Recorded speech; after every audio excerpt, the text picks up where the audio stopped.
ज़मीमा सवालात व एतराज़ात बसिलसिला बहस खिलाफत। इस किताब के बाज़ अब्वाब जब रिसाला तर्जुमानुल कुरान में शाये हुए तो उनके मुंदरजात पर कुछ दोस्तों ने अपने खुतूत में और कुछ दूसरे हजरात ने मुख्तलिफ अखबारात और रसाइल में उस पर सख्त एतराज़ात किए और बाज़ असहाब ने इनके रद्द में किताबें भी तसनीफ़ फरमा दी। मैंने उन सारी चीज़ों को बगौर देखा है। उनमें जो एतराज़ात तवज्जो के लायक हैं उनका एक जामे जवाब यहाँ दर्ज किया जा रहा है। ज़ेर बहस मसाइल की अहमियत। जो तारीख़ी मवाद इस बहस में पेश किया गया है वो तारीख़ इस्लाम की मुस्तनद तरीन किताबों से माखूज़ है। जितने वाक़यात मैंने नकल किए हैं उनके पूरे पूरे हवाले दर्ज कर दिए हैं और कोई एक बात भी बिला हवाला बयान नहीं की है। असहाब इल्म खुद असल किताबों से मुकाबला करके देख सकते हैं। ये तारीख़ कहीं छुपी हुई नहीं पड़ी थी जिसे मैं यकायक निकाल कर मंजर आम पर ले आया हूँ।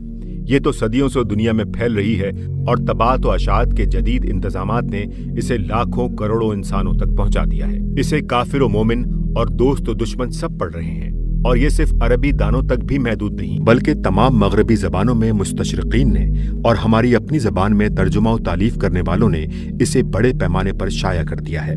अब ना उसे हम छुपा सकते हैं ना लोगों से ये कह सकते हैं कि तुम तारीख़ इस्लाम के इस दौर का मुताल्ला ना करो और न खल्क़े खुदा को इस पर कलाम करने से रोक सकते हैं। अगर हम सेहत नकल और माकूल व मुदल्लिल और मुतवाज़न तरीक़े से इस तारीख़ को खुद बयान ना करेंगे और इससे सही नताइज निकाल कर मुरत्तब तरीक़े से दुनिया के सामने पेश ना करेंगे तो मगरबी मुस्तशरिकीन और गैर मोतदिल ज़हन व मिजाज रखने वाले मुसन्निफ़ीन जो इसे निहायत गलत रंग में पेश करते रहे हैं और आज भी पेश कर रहे हैं, मुसलमानों की नई नस्ल के दिमाग में इस्लामी तारीख़ ही का नहीं बल्कि इस्लामी हुकूमत और इस्लामी निज़ाम ज़िंदगी का भी बिल्कुल गलत तसव्वुर बैठा देंगे। आज पाकिस्तान में तमाम हाई स्कूलों और कॉलेजों और यूनिवर्सिटियों के तालिब इल्म इस्लामी तारीख़ और इल्म सियासत के मुताल्लिक़ इस्लामी नज़रियात पढ़ रहे हैं। अभी कुछ मुद्दत पहले पंजाब यूनिवर्सिटी के एम.ए. सियासियात के इम्तहान में ये सवालात आए थे कि कुरान ने रियासत के मुताल्लिक़ क्या उसूल बयान किए हैं, अहद रिसालत में इन उसूलों को किस तरह अमली जामा पहनाया गया, खिलाफत क्या चीज़ थी और ये इदारा बादशाही में कैसे और क्यों तब्दील हुआ। अब क्या मोतरिज़ हजरात ये चाहते हैं कि मुसलमान तलबा इन सवालात के वो जवाबात दें जो मगरबी मुसन्निफ़ीन ने दिए हैं या नाकाफ़ी मुताल्ले के साथ खुद उल्टी सीधी राय कायम करें या उन लोगों से धोखा खाएं जो तारीख़ ही को नहीं इस्लाम के तसव्वुर खिलाफत तक को मस्क कर रहे हैं। आखिर क्यों ना हम जुर्रत के साथ अपनी तारीख़ के उन वाक़यात का सामना करें और क्यों ना बेलाग तरीक़े से उनका जायज़ा लेकर ठीक ठीक ये मुतय्यन कर दें कि खिलाफत असल में क्या चीज़ है, उसके इम्तियाजी औसाफ क्या हैं, उसमें और बादशाही में उसूलन क्या फ़र्क है, उससे बादशाही की तरफ इंतकाल हमारे यहाँ क्यों और कैसे हुआ, उसकी जगह बादशाही आने से हमारी इज्तिमाई ज़िंदगी में फिल वाक़े क्या फ़र्क वाक़े हुआ और इस फ़र्क के नुकसानात से महफूज रहने या उनको कम करने के लिए अकाबिर उम्मत ने क्या काम किया। जब तक हम इन सवालात का साफ और मुदद्दिल व मुरत्तब जवाब न दें ज़हनों की उलझनें दूर न होंगी। आज जो लोग भी इल्म सियासत के सिलसिले में इस्लामी नज़रिया सियासत का मुताल्ला करते हैं उनके सामने एक तरफ तो वो निज़ाम हुकूमत आता है जो रसूलुल्लाह सल्लल्लाहु अलैहि वसल्लम और खुलफ़ाए राशिदीन के ज़माने में कायम था और दूसरी तरफ वो बादशाही निज़ाम आता है जो बाद के अदवार में हमारे यहाँ चलता रहा। दोनों के दरमियान उसूल, मकासिद, तरीक़ेकार और रूह व मिजाज का नुमाया फ़र्क वो महसूस करते हैं, मगर इसके बावजूद वो देखते हैं कि मुसलमानों ने इन दोनों की यकसां अताअत की है, दोनों के तहत जहाद होता रहा है, काजी अहकाम शरीयत नाफिज करते रहे हैं और मजहबी और तमद्दुनी ज़िंदगी के सारे शोबे अपनी डगर पर चलते रहे हैं। इससे लाजमन सियासत के हर तालिब इल्म के जहन में ये सवाल पैदा होता है कि असल इस्लामी नज़रिया सियासत क्या है। क्या ये दोनों बैक वक्त और यकसां इस्लामी निज़ाम है या इस्लामी नुक्ता नज़र से इनके दरमियान कोई फ़र्क है, और अगर फ़र्क है तो इन दोनों के दरमियान मुसलमानों ने जो बज़ाहिर एक सा तर्ज अमल इख्तियार किया है उसकी क्या तौजीह है। मैं नहीं समझता कि दिमागों को इन सवालात पर सोचने से कैसे रोका जा सकता है और इनका जवाब आखिर क्यों ना दिया जाए। इसी तरह जो लोग इस्लामी तारीख़ का मुताल्ला करते हैं उनके सामने वाक़यात का ये नक्शा आता है कि 33-34 हिजरी तक खिलाफत राशिदा इस्लामी हुकूमत की बेहतरीन खुसूसियात के साथ चल रही है।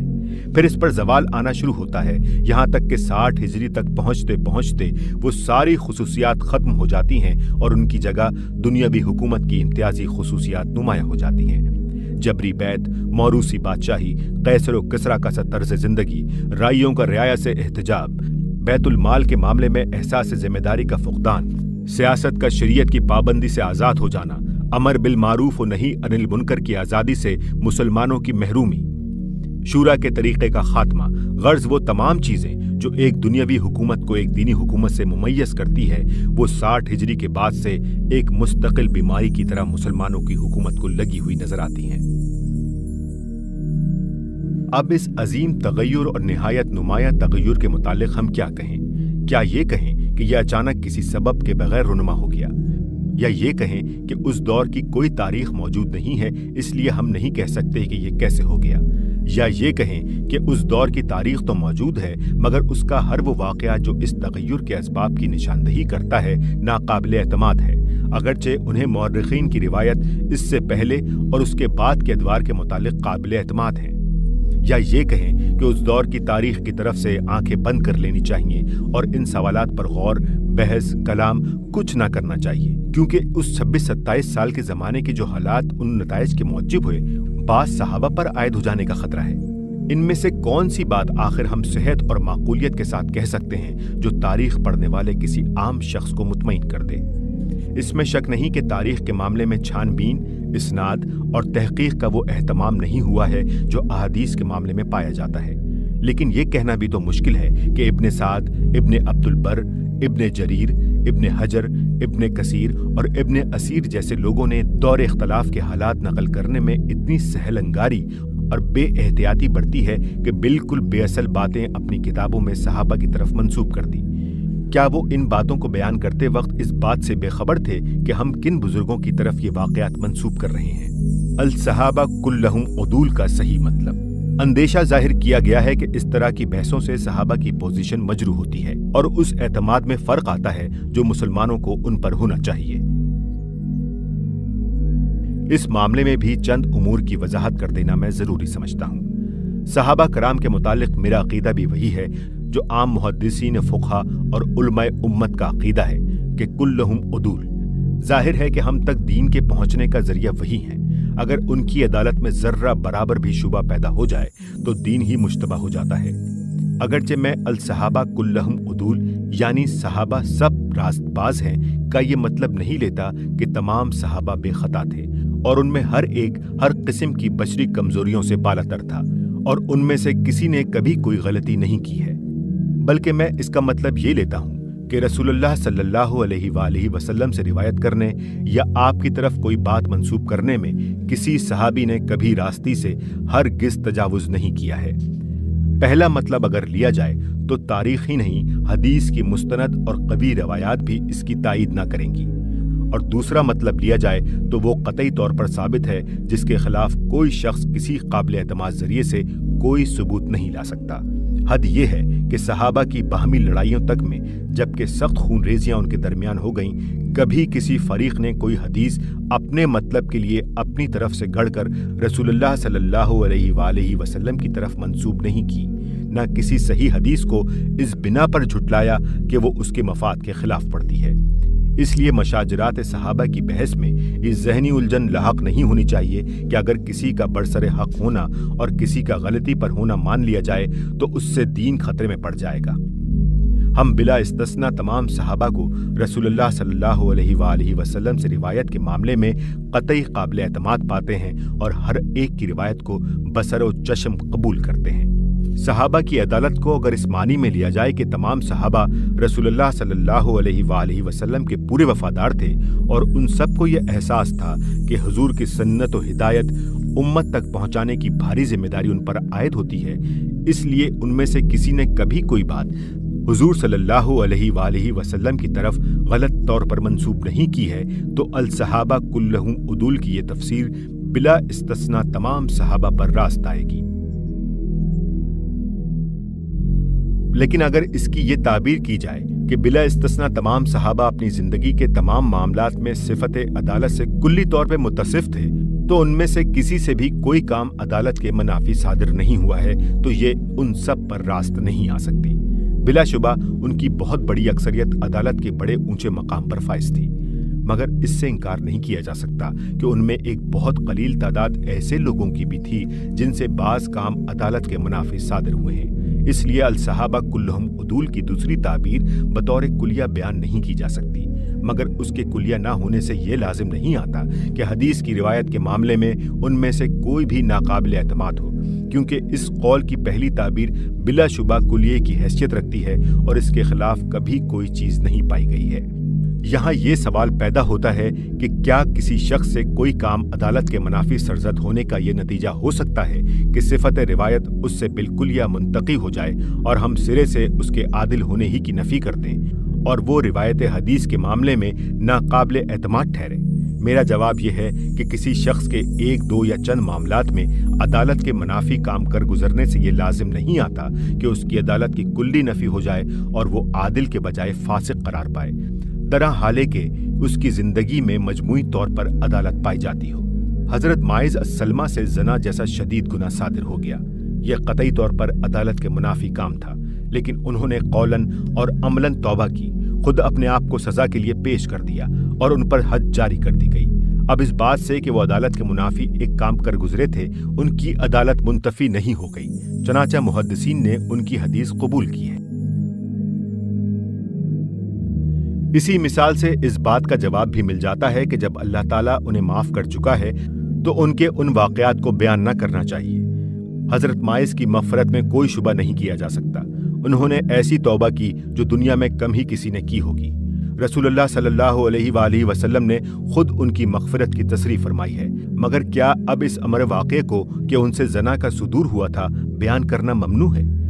इस तरह के वाक़यात को महज मशगले के तौर पर बयान करना तो यकीनन बहुत बुरा है, लेकिन जहाँ फिर वाक़े ऐसे वाक़यात को बयान करने की ज़रूरत हो, हाँ, बयान वाक़े की हद तक उनका जिक्र करने से पहले भी अहले इल्म ने इज्तिनाब नहीं किया है और अब भी इज्तिनाब का हुक्म नहीं लगाया जा सकता। अलबत्ता इन वाक़यात के बयान में ये एहतियात मलहूज रहनी चाहिए कि बात को सिर्फ बयान वाक़या तक महदूद रखा जाए और किसी सहाबी की बहैसियत मजमूई तनकीस ना होने पाए।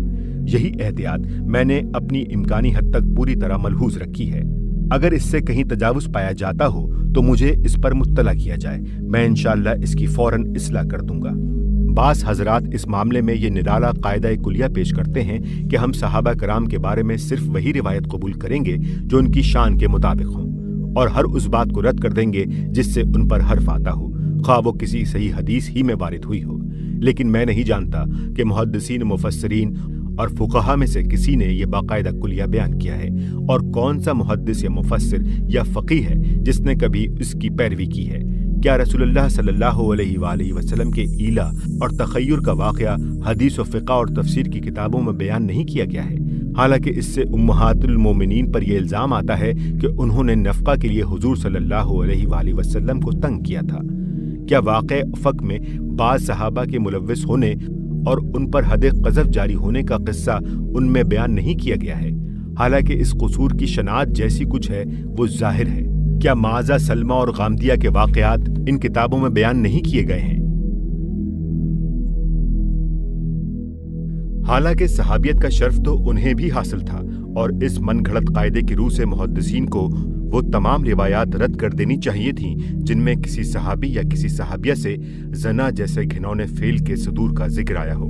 फिर अगर वाकई ये कोई मुसल्लिम कायदा था तो हजरत उमर ने हजरत मुगीरा बिन शोबा पर जना का इल्जाम लगाने वालों से शहादत तलब करके इसकी खिलाफ वर्जी की, क्योंकि इस कायदे की रूह से तो एक सहाबी की तरफ इस फेल की निस्बत ही सिरे से काबिल तस्लीम न थी, कुजा के इस पर शहादत तलब की जाती।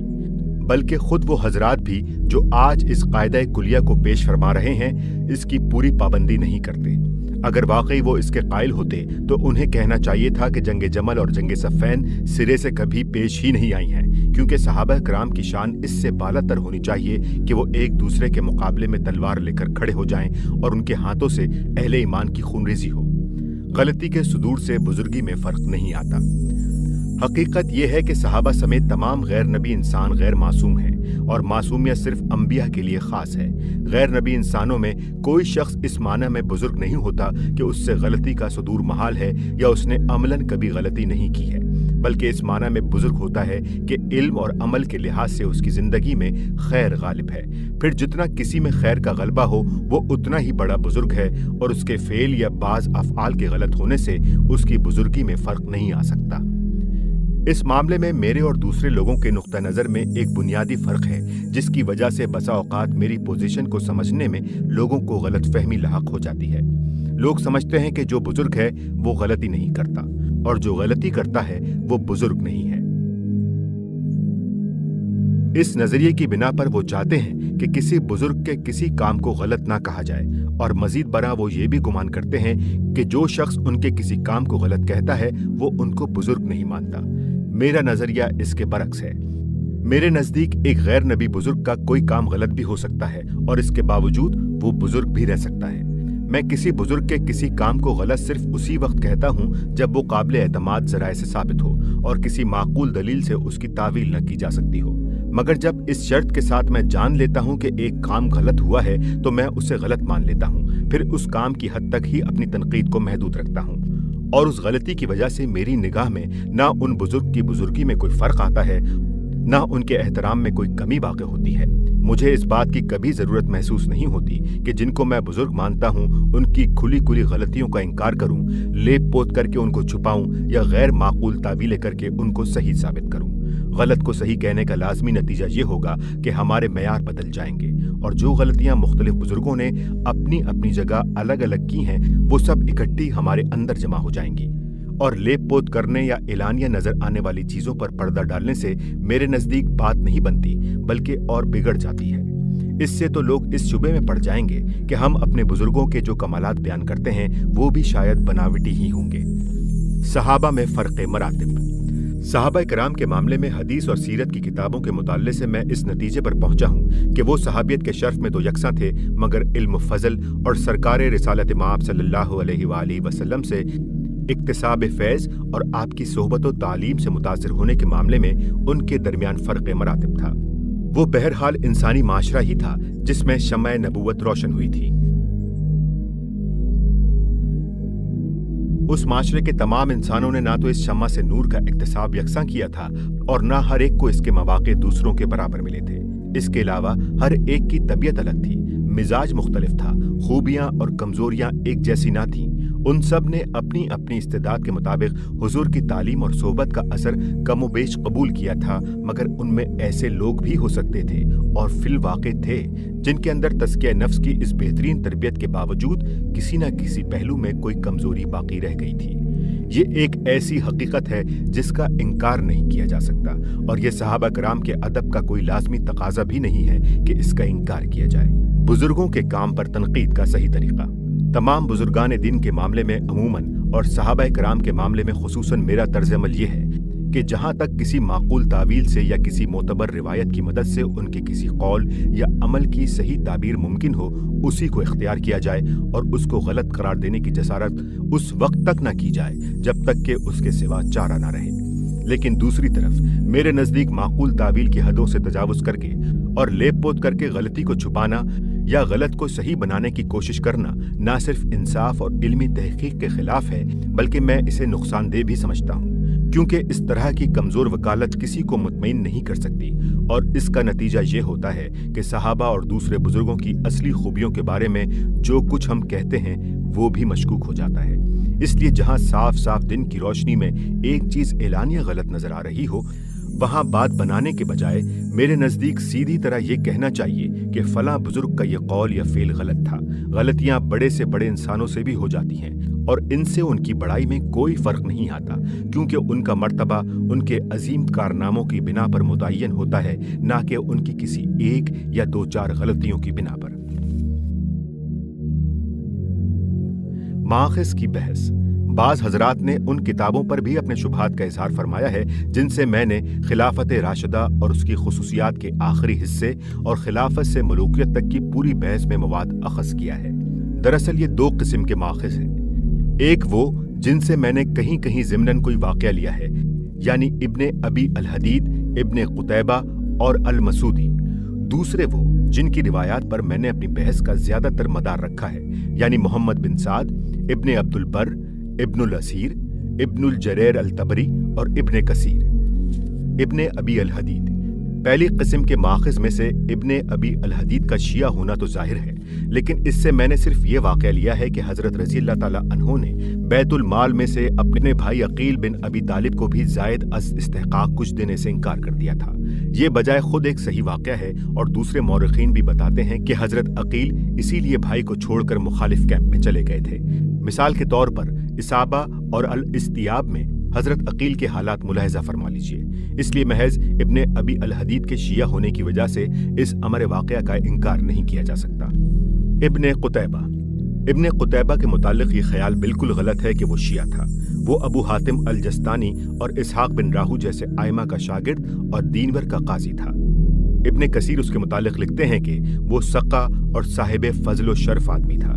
حافظ ابن جہر کہتے ہیں کہ نہایت سچا آدمی۔ خطیب بغدادی کہتے ہیں وہ سقہ، دیندار اور فاضل تھا۔ مسلمہ بن قاسم کہتے ہیں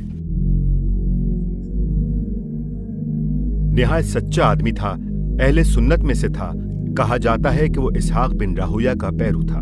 ابن حزم کہتے ہیں اپنے دین اور علم میں بھروسے کے قابل۔ ابن حجر اس کے مذہب پر روشنی ڈالتے ہوئے لکھتے ہیں السلفی کہتے ہیں کہ ابن قتیبہ سقہ اور اہل سنت میں سے تھا، مگر حاکم بر بنائے مذہب اس کے مخالف تھے۔ میرا خیال یہ ہے کہ مذہب سے سلفی کی مراد ناسبیت ہے، کیونکہ ابن قتیبہ میں اہل بیت سے انحراف پایا جاتا تھا اور حاکم اس کے برعکس۔ اس سے معلوم ہوا کہ شیعی ہونا تو درکنار، ابن قتیبہ پر تو الٹا ناسبی ہونے کا الزام تھا۔ رہی اس کی کتاب الامامہ والسیاسیہ، اس کے متعلق یقین کے ساتھ کسی نے بھی یہ نہیں کہا کہ وہ ابن قتیبہ کی نہیں ہے، صرف شک ظاہر کیا جاتا ہے کیونکہ اس میں بعض روایات ایسی ہیں جو ابن قتیبہ کے علم اور اس کی دوسری تصنیفات کے ساتھ کوئی مناسبت نہیں رکھتی۔ میں نے خود یہ پوری کتاب پڑھی ہے اور اس کی چند روایتوں کو میں بھی الحاقی سمجھتا ہوں، مگر ان کی بنا پر پوری کتاب کو رد کر دینا میرے نزدیک زیادتی ہے۔ اس میں بہت سی کام کی باتیں ہیں اور ان میں کوئی علامت ایسی نہیں پائی جاتی جس کی بنا پر وہ ناقابل قبول ہو۔ علاوہ بری میں نے اس سے کوئی روایت ایسی نہیں لی ہے جس کی معنی تائید کرنے والی روایات دوسری کتابوں میں نہ ہوں، جیسا کہ میرے دیے ہوئے حوالوں سے ظاہر ہے۔ المسعودی رہا المسعودی تو بلا شبہ وہ معتزلی تھا، مگر یہ کہنا صحیح نہیں ہے کہ وہ غالب شیعہ تھا۔ اس نے مروج الذہب میں حضرت ابو بکر اور حضرت عمر کے متعلق جو کچھ لکھا ہے اسے پڑھ لیجئے۔ شیعت میں غلو رکھنے والا آدمی شیخین کا ذکر اس طریقے سے نہیں کر سکتا، تاہم تشیع اس میں تھا، مگر میں نے اس سے بھی کوئی بات ایسی نہیں لی ہے جس کی تائید کرنے والے واقعات دوسری کتابوں سے نقل نہ کیے ہوں۔ اب دوسری قسم کے ماخذ کو لیجئے جن کے حوالوں پر میری بحث کا اصل مدار ہے۔ ان میں سب سے پہلے محمد بن سعد ہیں، جن کی روایات کو میں نے دوسری روایات پر ترجیح دی ہے اور حتی الامکان یہ کوشش کی ہے کہ کوئی ایسی بات کسی دوسری کتاب سے نہ لوں جو ان کی روایت کے خلاف ہو۔ اس کی وجہ یہ ہے کہ وہ عہد خلافت راشدہ سے قریب ترین زمانے کے مصنف ہیں۔ 168 ہجری میں پیدا ہوئے اور 230 ہجری میں انتقال کیا۔ نہایت وسیع الاطلاع ہیں۔ سیر و مغازی کے معاملے میں ان کی ثقافت پر تمام محدثین مفسرین نے اعتماد کیا ہے اور آج تک کسی صاحب علم نے ان پر تشیع کے شبہ تک کا اظہار نہیں کیا ہے۔ خطیب بغدادی کہتے ہیں محمد بن سعد ہمارے نزدیک اہل عدالت میں سے تھے اور ان کی حدیث ان کی صداقت پر دلالت کرتی ہے، کیونکہ وہ اپنی اکثر روایات میں چھان بین سے کام لیتے ہیں۔ حافظ ابن حجر کہتے ہیں وہ بڑے سقہ اور محتاط حفاظ حدیث میں سے ہیں۔ ابن خلقان کہتے ہیں وہ سچے اور قابل اعتماد تھے۔ حافظ سخاوی کہتے ہیں وہ سقہ ہیں اگرچہ ان کے استاد واقدی ضعیف تھے۔ ابن تغری بردی کہتے ہیں ان کی توثیق یحییٰ بن معین کے سوا تمام حفاظ نے کی ہے۔ ان کے استاد واقدی کو حدیث میں تو ضعیف کہا گیا ہے، مگر سیر و مغازی کے معاملے میں تمام اہل حدیث نے ان سے روایات لی ہیں، اور یہی حال ابن سعد کے دوسرے اساتذہ مثلا حشام بن محمد بن السائب الکلبی اور ابو منصر کا ہے کہ سیرت اور غزوات کی تاریخ کے معاملے میں سب نے ان پر اعتماد کیا ہے۔ مزید برآں ابن سعد کے متعلق اہل علم یہ مانتے ہیں کہ انہوں نے اپنے استادوں سے ہر رد و یابس نقل نہیں کر دیا ہے، بلکہ چھان پٹک کر روایتیں لی ہیں۔ ابن جریر طبری دوسرے ابن جریر الطبری ہیں، جن کی جلالت قدر بحیثیت مفسر، محدث، فقیہ اور مورخ مسلم ہے۔ علم اور تقوی دونوں کے لحاظ سے ان کا مرتبہ نہایت بلند تھا۔ ان کو قضا کا عہدہ پیش کیا گیا اور انہوں نے انکار کر دیا۔ دیوان المظالم کی صدارت پیش کی گئی اور اس کو بھی انہوں نے قبول نہ کیا۔ इमाम इब्न खुज़ैमा उनके मुतालिक कहते हैं, मैं इस वक्त रुए ज़मीन पर उनसे बड़े किसी आलिम को नहीं जानता। इब्न कसीर कहते हैं, वो किताब सुन्नत के इल्म और उसके मुताबिक इल्म के लिहाज से आइमा इस्लाम में से थे। इब्न हजर कहते हैं, वो बड़े और काबिल एतमाद आइमा इस्लाम में से थे। खतीब बगदादी कहते हैं, वो आइमा उलमा में से हैं। उनके कौल पर फैसला किया जाता है और उनकी राय की तरफ रुजू किया जाता है, क्योंकि वो अपने इल्म फजल के लिहाज से इस लायक हैं। उलूम में उनकी जामियत ऐसी थी कि उनके हमअसरों में कोई उनका शरीक ना था। इब्नुल असीर कहते हैं, अबू जाफर तारीख निगारों में सबसे ज्यादा भरोसे के लायक हैं। हदीस में वो खुद मुहद्दिस माने जाते हैं। फिक़ा में वो खुद एक मुस्तकिल मुज्तहिद थे और उनका मजहब अहले सुन्नत के मज़ाहिब ही में शुमार होता था। तारीख में कौन है जिसने उन पर एतमाद नहीं किया है? खुसूसियत के साथ दौरे फितना की तारीख में तो मुहक्किकीन उन्हीं की आरा पर ज्यादातर भरोसा करते हैं। इब्नुल असीर अपनी तारीखुल कामिल के मुकदमे में लिखते हैं कि असहाब रसूलुल्लाह के मुशाजरात के मामले में मैंने इब्न जरीर तबरी पर ही दूसरे तमाम मौरखीन की बनिस्बत ज्यादा एतमाद किया है, क्योंकि इब्न कसीर भी इस दौर की तारीख में उन्हीं की तरफ रुजू करते हैं और लिखते हैं कि मैंने शी रिवायात से बचते हुए ज्यादातर इब्न जरीर पर एतमाद किया है। इब्न खुल्दून भी जंग जमल के वाक़यात बयान करने के बाद आखिर में लिखते हैं कि मैंने वाक़यात का ये मलखज़ दूसरे मौरखीन को छोड़कर तबरी की तारीख से निकाला है, क्योंकि वो ज़्यादा काबिल एतमाद है और उन खराबियों से पाक है जो इब्न कुतैबा और दूसरे मौरखीन की किताबों में पाई जाती हैं। बाज़ फ़िक़ही मसाइल और हदीस गुदैर खम के मामले में शिया मसलक से इत्तफ़ाक़ की बिना पर बाज़ लोगों ने ख्वामख्वा उन्हें शिया करार दे डाला और एक बुजुर्ग ने तो उनको इमाम मिन आइमतुल इमामिया तक करार दे दिया। हालांकि आइमा अहले सुन्नत में कौन है जिसका कोई कौल भी किसी फ़िक़े या मसले या किसी हदीस की तस्हीह के मामले में शियों से ना मिलता हो। इमाम इब्न तैमिया के मुतालिक तो सब जानते हैं कि जिस शख्स में शियत की बू भी हो वो उसको माफ़ नहीं करते, मगर मोहम्मद बिन जरीर तबरी की तफसीर के मुतालिक वो अपने फतावा में कहते हैं कि तमाम मुतदाविल तफासीर में उनकी तफसीर सही तरीन है। दरअसल सबसे पहले हनाबला ने उन पर रफ्स का इल्ज़ाम इस गुस्से की बिना पर लगाया था कि वो इमाम अहमद बिन हम्बल को सिर्फ मुहद्दिस मानते थे, फ़क़ीह नहीं मानते थे। इसी वजह से हम्बली उनकी ज़िंदगी ही में उनके दुश्मन हो गए थे। उनके पास जाने से लोगों को रोकते थे और उनकी वफ़ात के बाद उन्होंने मकाबिर मुस्लिमीन में उनको दफन तक न होने दिया, हत्ता कि वो अपने घर पर दफन किए गए। उसके बाद उनकी बदनामी का एक सबब यह भी हुआ कि उन्हीं के हमअसरों में एक और शख्स मोहम्मद बिन जरीर अल तबरी के नाम से मारूफ था और वो शिया था।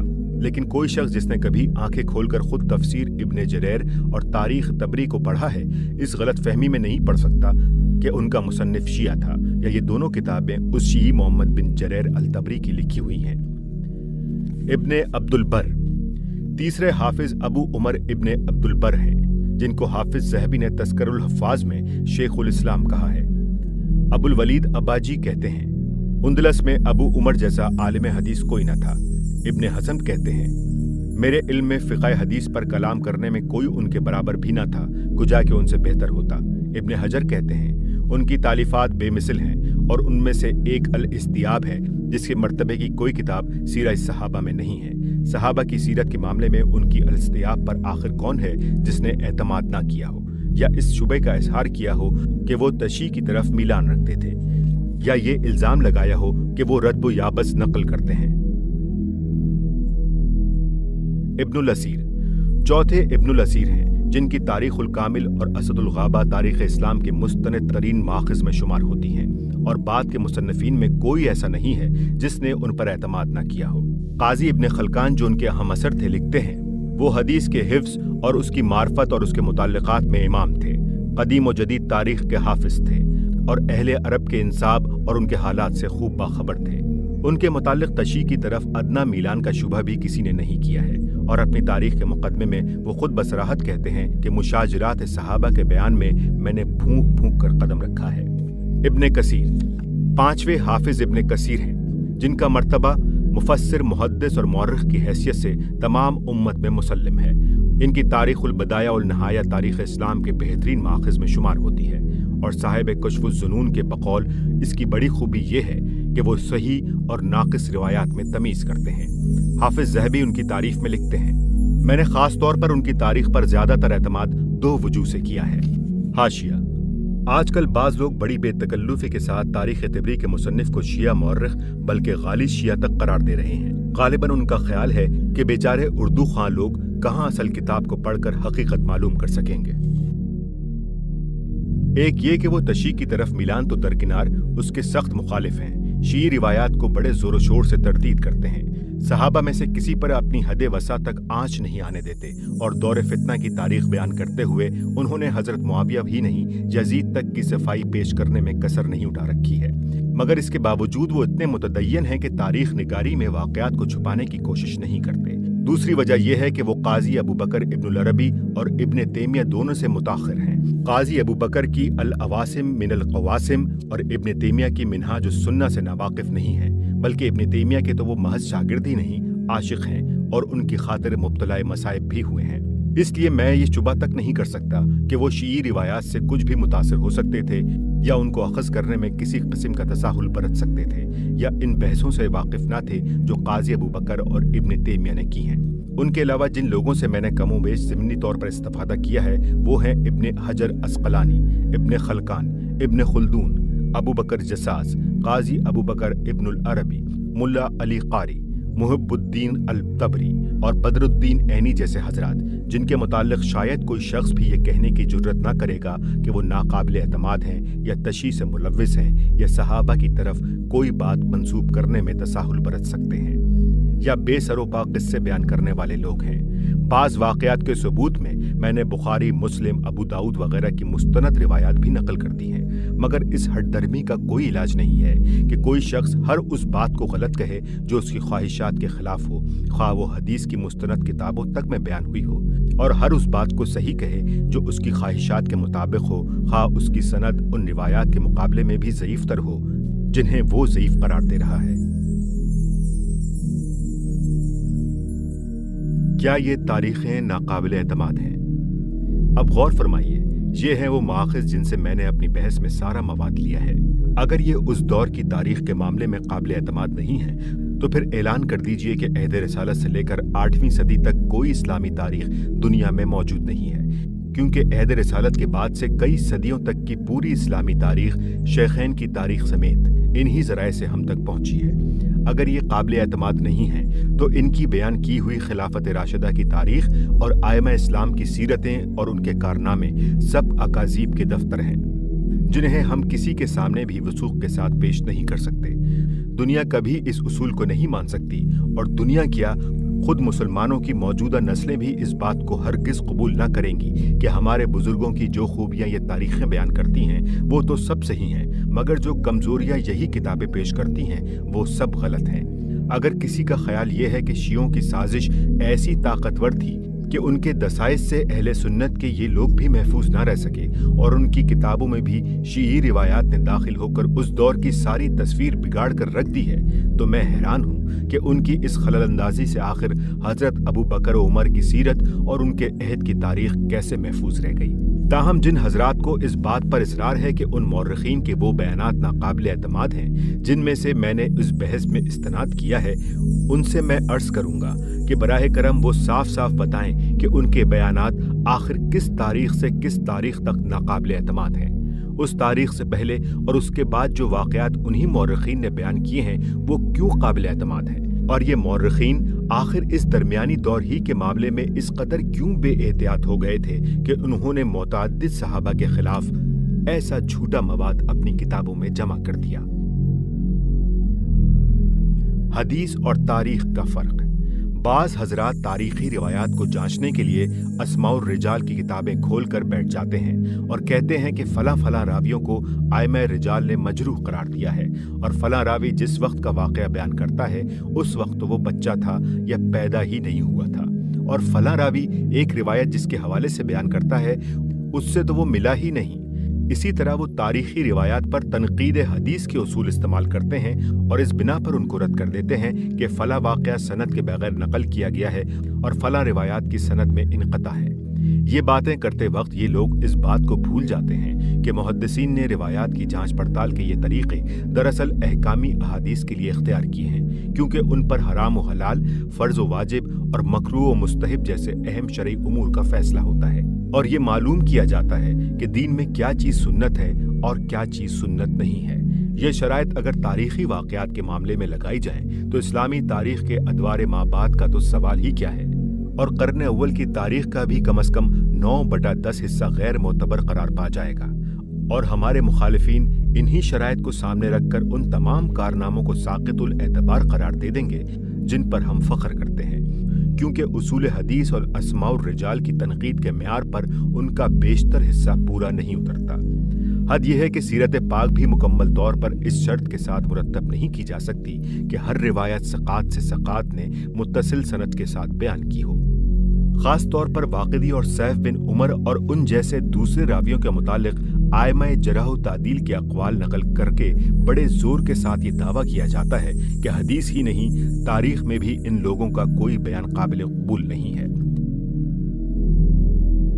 लेकिन जिन उलमा की किताबों से आइमाए जरह व तादील के ये अक़वाल नकल किए जाते हैं, उन्होंने सिर्फ हदीस के मामले में इन लोगों की रिवायात को रद्द किया है। रही तारीख़, मुगाज़ी और सैर, तो इन्हीं उलमा ने अपनी किताबों में जहाँ कहीं इन मौज़ूआत पर कुछ लिखा है वहाँ वो बकसरत वाक़यात इन्हीं लोगों के हवाले से नकल करते हैं। मिसाल के तौर पर हाफिज़ इब्न हजर को देखिए, जिनकी तहज़ीब से आइमाए रिजाल की ये जिरहें नकल की जाती हैं।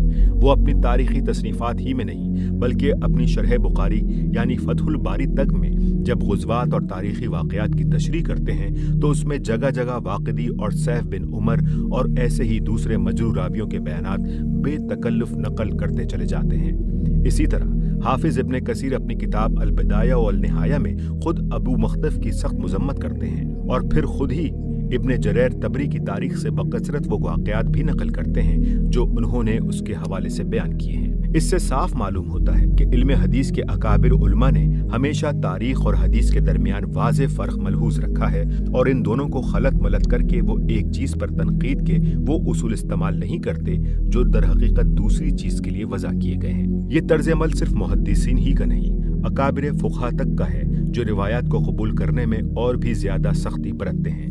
मिसाल के तौर पर इमाम शाफ़ी एक तरफ वाक़िदी को सख्त कज़्ज़ाब कहते हैं और दूसरी तरफ किताबुल इमाम में ग़ज़वात के मुतालिक उसकी रिवायात से इस्तदलाल भी करते हैं। इसके ये मानी भी नहीं कि ये लोग उन मजरूर रावियों के तमाम बयानात को आंखें बंद करके कबूल करते चले गए हैं। दरअसल उन्होंने न इन लोगों के तमाम बयानात को रद्द किया है और न सबको कबूल किया है।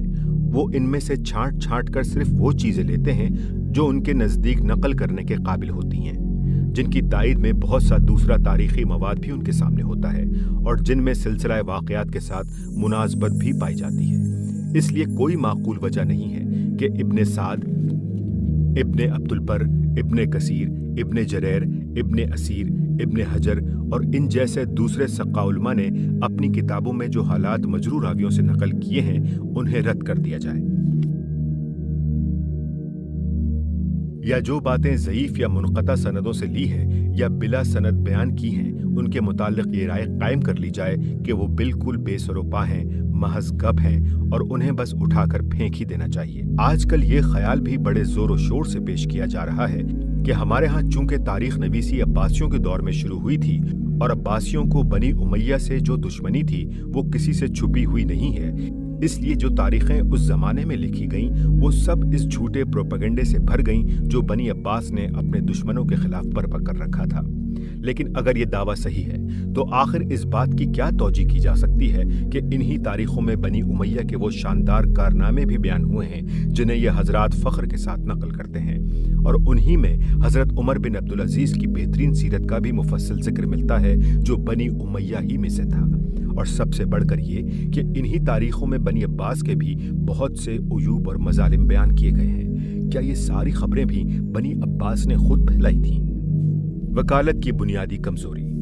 माखिज़ की इस बहस को ख़त्म करके आगे बढ़ने से पहले मैं ये बात भी वाज़ेह कर देना चाहता हूँ कि मैंने काजी अबू बकर इब्नुल अरबी की अल अवासिम मिनल क़वासिम, इमाम इब्न तैमिया की मिनहाजुस सुन्ना और हज़रत शाह अब्दुल अजीज़ की तोहफ़ा असना अशरिया पर इन्हिसार क्यों न किया। मैं इन बुजुर्गों का निहायत अक़ीदतमंद हूँ और ये बात मेरे हाशिए ख्याल में कभी भी नहीं आई कि ये लोग अपनी दयानत व अमानत और सेहत तहक़ीक़ के लिहाज से काबिल एतमाद नहीं हैं। लेकिन जिस वजह से इस मसले में मैंने उन पर इन्हिसार करने के बजाय बराह रास्त असल माखिज से खुद तहकीक करने और अपनी आज़ादाना राय कायम करने का रास्ता इख्तियार किया, वो ये है कि इन तीनों हजरात ने दरअसल अपनी किताबें तारीख की हैसियत से बयान वाक़यात के लिए नहीं, बल्कि शियों के शदीद इल्ज़ामात और उनकी इफ़रात व तफरीद के रद्द में लिखी हैं, जिसकी वजह से अमलन उनकी हैसियत वकील सफाई की सी हो गई है। और वकालत ख्वाह वो इल्ज़ाम की हो या सफाई की, उसकी ऐन फितरत ये होती है कि उसमें आदमी उसी मवाद की तरफ रुजू करता है जिससे उसका मुकदमा मजबूत होता हो, और उस मवाद को नज़रअंदाज कर देता है जिससे उसका मुकदमा कमज़ोर हो जाए। खुसूसियत के साथ इस मामले में काजी अबू बकर तो हद से तजावुज़ कर गए हैं, जिससे कोई ऐसा शख्स अच्छा तासुर नहीं ले सकता जिसने खुद भी तारीख का मुताला किया हो। इसलिए मैंने उसको छोड़कर असल तारीखी किताबों से वाक़यात मालूम किए हैं और उनको मुरतब करके अपने ज़ेर बहस मौजू से नताइज खुद अखज़ किए हैं। अब मैं उन असल मसाइल की तरफ आता हूँ जो इस सिलसिला मज़ामीन में ज़ेर बहस आए हैं।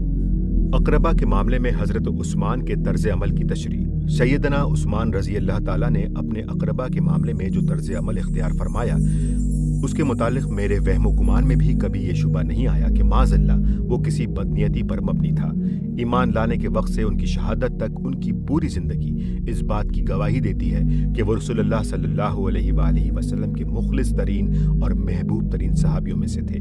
दीन हक़ के लिए उनकी कुर्बानियाँ, उनके निहायत पाकीज़ा अखलाक और उनके तक़वा और तहारत को देखकर आखिर कौन साहिब अक़ल आदमी ये गुमान कर सकता है कि इस सीरत और किरदार का इंसान बदनीयती के साथ वो तर्ज़ अमल इख्तियार कर सकता है जिसको आजकल की सियासी इस्तिलाह में ख़ुविश नवाजी या नेपोटिज़म कहा जाता है।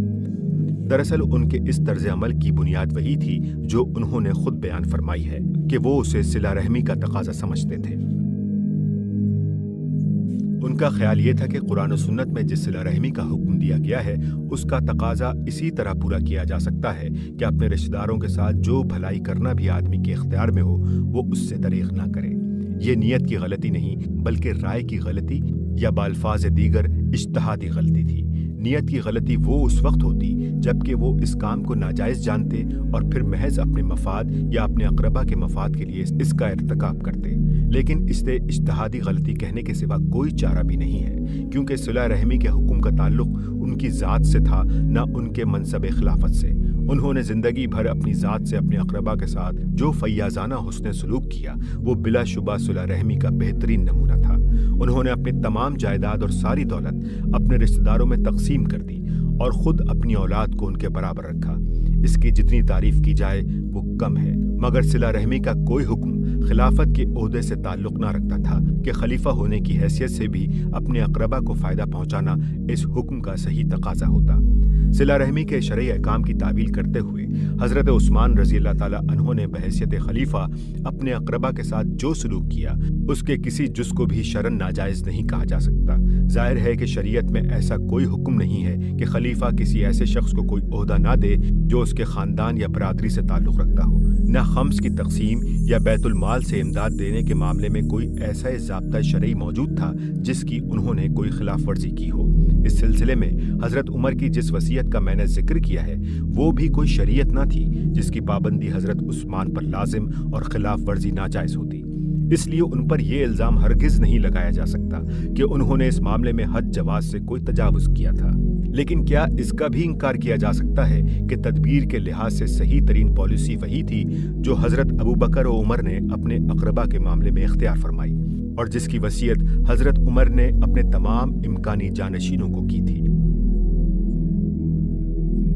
और क्या इस बात को मानने में भी तामुल किया जा सकता है कि सैयदना उस्मान रज़ी अल्लाह ताला अन्हु ने इससे हटकर जो पॉलिसी इख्तियार की वो बालिहाज़ तदबीर नामुनासिब भी थी और अमरन सख्त नुकसानदेह भी साबित हुई। बिलाशुबा हज़रत वाला को उन नुकसानात का अंदाज़ा नहीं था जो बाद में इससे हुए, और ये तो कोई अहमक ही ख्याल कर सकता है कि उन्होंने जो कुछ किया इस इरादे से किया कि ये नताइज उससे बरामद हों। लेकिन तदबीर की गलती को बहरहाल गलती मानना पड़ेगा। किसी तावील से भी इस बात को सही नहीं ठहराया जा सकता कि रियासत का सरबरा अपने ही खानदान के एक फर्द को हुकूमत का चीफ सेक्रेटरी बना दे। हाशिया दावा किया जाता है कि उस जमाने में मौजूदा जमाने के तसव्वुर के मुताबिक ना कोई दफ्तर खिलाफत था, ना उसका कोई अमला था, ना उसका कोई सेक्रेटरी या चीफ सेक्रेटरी था। उस वक्त तो बस खलीफा किसी शख्स से मामूली खत व किताबत का काम लिया करता था। इस तरह हमारे सामने खिलाफत राशिदा के दौर का ये अजीब नक्शा पेश किया जाता है कि जो सल्तनत अफगानिस्तान और तुर्किस्तान से लेकर शुमाली अफ्रीका तक फैली हुई थी, वो किसी मरकजी नज़्म के बगैर चलाई जा रही थी। मुमलिकत के चप्पे चप्पे से रिपोर्टें आती थीं, मगर उनका कोई रिकॉर्ड नहीं रखा जाता था। गोशे गोशे में जजिया, खिराज, ज़कात, गनाइम और खम्स वगैरह के बेशुमार माली मामलात हो रहे थे, मगर किसी चीज़ का कोई हिसाब न था। गवर्नरों और फौजी कमांडरों को आए दिन हिदायत भेजी जाती थीं, मगर इन तमाम चीज़ों का रिकॉर्ड बस एक शख्स के दिमाग में रहता था और वो हस्बे ज़रूरत किसी शख्स को बुलाकर उससे मामूली खतो किताबत का काम ले लिया करता था।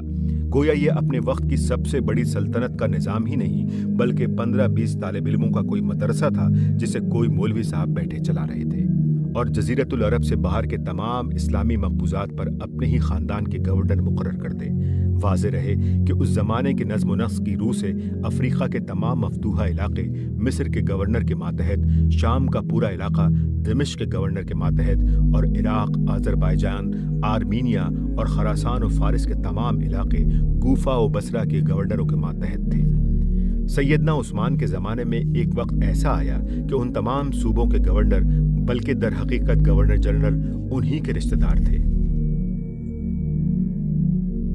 ये नाकाबिल इनकार तारीखी वाक़यात हैं, जिन्हें वाक़े की हद तक मुवाफ़िक़ और मुखालिफ सब ने माना है, और किसी ने भी ये नहीं कहा है कि वाक़अतन ऐसा नहीं हुआ था। इस तदबीर को सही साबित करने के लिए बहुत से बुजुर्गों ने यह इस्तदलाल किया है कि अपने ख़ानदान के जिन लोगों को हज़रत उस्मान ने ओहदे दिए थे, उनमें से अक्सर हज़रत उमर के ज़माने में भी ओहदे पा चुके थे, मगर ये बड़ा कमज़ोर इस्तदलाल है। अव्वल तो ये लोग हज़रत उमर के नहीं, बल्कि हज़रत उस्मान के अकारिब थे, और ये चीज़ किसी के लिए भी एतराज़ की मौजूब न हो सकती थी। एतराज़ की गुंजाइश तो लोगों को उस वक्त मिलती है जब सरबराह मुमलिकत खुद अपने अक़रबा को बड़े बड़े ओहदे देने लगे। दूसरे हज़रत उमर के ज़माने में उन लोगों को इतने बड़े ओहदे कभी नहीं दिए गए थे जो बाद में उनको दे दिए गए। अब्दुल्ला बिन साद बिन अबी सराह उनके ज़माने में मिस्र के सिर्फ एक फ़ौजी अफसर थे और बाद में सईद मिस्र के आमिल बना दिए गए थे। हज़रत मुआविया सिर्फ दमिश्क के इलाके के गवर्नर थे। वलीद बिन उक़बा सिर्फ अल जज़ीरा के अरब इलाके में जहां बनी तगलुब रहते थे आमिल मुकर्रर किए गए थे। सईद बिन अल आस और अब्दुल्ला बिन आमिर भी छोटे छोटे ओहदों पर रहे थे। ये सूरत उनके ज़माने में कभी पैदा नहीं हुई थी कि जज़ीरतुल अरब के बाहर के तमाम इस्लामी मकबूजात एक ही बरादरी के गवर्नरों के मातहत हों और वो बरादरी भी खलीफा वक्त की अपनी बरादरी हो। हाशिया नंबर 1, सिर्फ दमिश्क से मुराद शहर दमिश्क नहीं, बल्कि शाम का वो इलाका है जिसका दारुल हुकूमत दमिश्क था। तबरी ने तसरीह की है कि हज़रत उमर की वफ़ात के वक्त हज़रत मुआविया दमिश्क और उर्दन के गवर्नर थे। हाशिया नंबर 2, बाज़ हज़रात इस मुकाम पर यह इस्तदलाल करते हैं कि रसूलुल्लाह सल्लल्लाहु अलैहि वसल्लम ने भी तो कुरैश के लोगों को बड़े बड़े मनासिब पर मुकर्रर फरमाया था, हत्ता कि खिलाफत के मामले में आपने उन्हीं को दूसरों पर तरजीह दी। लेकिन ये इस्तदलाल सही नहीं है। रसूलुल्लाह सल्लल्लाहु अलैहि वसल्लम ने कुरैश को इसलिए तरजीह नहीं दी थी कि वो आपका अपना कबीला था, बल्कि तरजीह की वजह आपने खुद ये बयान फरमाई थी कि अरब में कबीला हुमैर की सियादत ख़त्म होने के बाद कुरैश की सियादत कायम हो चुकी थी। अब नेकी और बदी दोनों में एक मुद्दत से वही अरब के लीडर थे और अहले अरब उन्हीं की क़यादत मान रहे थे, इसलिए उन्हीं को आगे रखना चाहिए, क्योंकि उनके मुकाबले में दूसरों की क़यादत नहीं चल सकती। इस मसले में हुजूर के इरशादात तफसील के साथ मैं अपनी किताब रसाइल व मसाइल हिस्सा अव्वल और तफहीमात हिस्सा सोम में नकल कर चुका हूँ। मगर क़राबत की बुनियाद पर आप किसी को आगे बढ़ाने वाले होते तो सबसे ज़्यादा बनी हाशिम को आगे बढ़ाते, लेकिन उनमें से सिर्फ हज़रत अली को आपने वक्तन फ़वक्तन बाज़ मनासिब पर मुकर्रर फरमाया। हालांकि कोई शख्स ये नहीं कह सकता कि बनी हाशिम में लायक आदमी नापैद थे। ये बात भी नाकाबिल इनकार है कि वो बेशतर लोग जिनको हज़रत उस्मान के आखिरी अहद में इतनी बड़ी अहमियत हासिल हुई, फ़तह मक्का के बाद ईमान लाए थे और उनको रसूलुल्लाह सल्लल्लाहु अलैहि वसल्लम की सोहबत और तरबियत से फ़ायदा उठाने का कम मौका मिला था।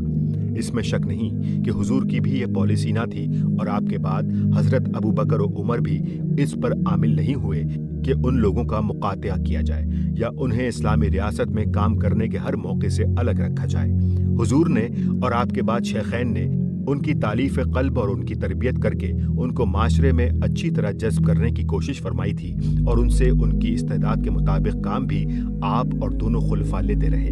مگر یہ پالیسی نہ حضور کی تھی اور نہ شیخین کی کہ سابقین اولین کے بجائے اب ان لوگوں کو آگے بڑھایا جائے اور مسلم معاشرے اور ریاست کی رہنمائی اور کارفرمائی کے مقام پر یہ فائز ہوں۔ حضور اور شیخین کے زمانے میں اول تو یہ ایک مضبوط ڈسپلن میں کسے ہوئے تھے جس میں کوئی ڈھیل نہ تھی، پھر یہ بھی نہ ہوا تھا کہ ان کو بیک وقت مملکت کے اہم ترین کلیدی مناصب دے کر توازن بگاڑ دیا گیا ہوتا، اور مزید برآں فرما روائے وقت کی قرابت بھی ان کے لیے کسی ڈھیل کی موجب نہ ہو سکتی تھی۔ اس لیے اس زمانے میں ان کا استعمال کیا جانا ان خرابیوں کا باعث نہ بنا جو بعد میں ان سے ظاہر ہوئیں۔ بعد کے واقعات سے جبکہ بنی امیہ کے ہاتھ میں پورا اقتدار آیا، یہ بات عملاً ثابت ہو گئی کہ یہ لوگ چاہے غیر دینی سیاست کے ماہر اور انتظامی اور فوجی لحاظ سے بہترین قابلیتوں کے مالک ہوں، لیکن امت مسلمہ کی اخلاقی قیادت اور دینی سربراہی کے لیے موزوں نہ تھے۔ یہ حقیقت تاریخ میں اتنی نمایاں ہے کہ کوئی وکالت صفائی اس پر پردہ ڈالنے میں کامیاب نہیں ہو سکتی۔